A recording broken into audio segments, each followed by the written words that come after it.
आप सभी लोगों को मेरा बहुत बहुत नमस्कार। आज मैं एक बड़ा इम्पोर्टेंट टॉपिक पर आपसे बात करूंगा और वो है भारत में जातिगत विषमताएं। मेरा ये मानना है कि भारत का जो नुकसान हुआ वो विदेशी आक्रांताओं से कम हुआ।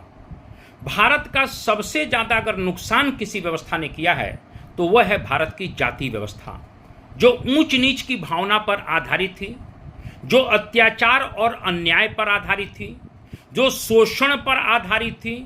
और सबसे बड़ी बात है कि इस जातिगत कहीं न कहीं व्यवस्था में जो शोषण होता था वो उच्च जाति के लोगों के द्वारा छोटी जाति के लोगों का बड़े पैमाने पर शोषण किया जाता था।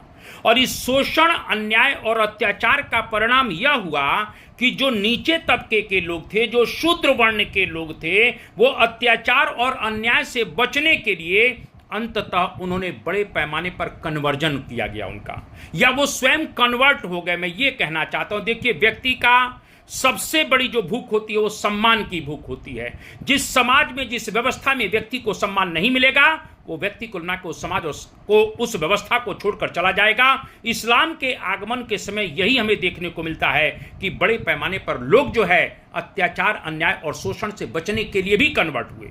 मेरा ये कहने का मतलब है।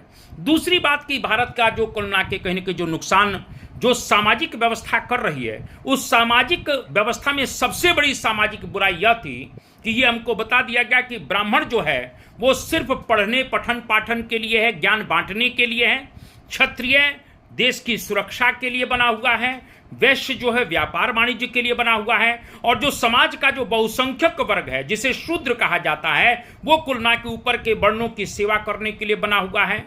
और जब कहीं ना कहीं शूद्र वर्ण को सेवा का काम दे दिया गया और उसको शिक्षा का अधिकार नहीं दिया गया, इस व्यवस्था का सबसे बड़ा दुर्भाग्यपूर्ण पक्ष है कि जो शूद्र वर्ण है, जिसे आज की भाषा में हम दलित भी कह सकते हैं, पिछड़ा भी कह सकते हैं, उनको ना तो शिक्षा का अधिकार दिया गया और ना ही सैन्य व्यवस्था में उनको अधिकार दिया गया। यानी उनको हथियार चलाने या लड़ने का भी अधिकार नहीं दिया जाता है। तो अब हिंदुस्तान की सुरक्षा का भार पूरा का पूरा क्षत्रिय वर्ण पर आ जाता है। यानी कहीं ना कहीं इस पूरी की पूरी सामाजिक व्यवस्था में जो लड़ाई का ऑप्शन था वो बहुत सीमित हो गया। देश की सुरक्षा का भार कुछ सीमित वर्ग के लोगों के हाथों में आ गया, जिसके कारण से क्या हुआ कि हमारी जो सैन्य व्यवस्था थी वो अंततः कमजोर हो गई। और इसी का परिणाम हुआ कि जब हिंदुस्तान में बड़े पैमाने पर विदेशी आक्रांता आए, चाहे वो तुर्कों के रूप में हम कह सकते हैं, चाहे मुगलों के रूप में कह सकते हैं, चाहे अंग्रेजों के रूप में कह सकते हैं, तो अंततः उनको इस देश को जीतना आसान हो गया। क्यों? क्योंकि आपके पास जो लड़ाई का ऑप्शन था वो एक वर्ग विशेष के पास था।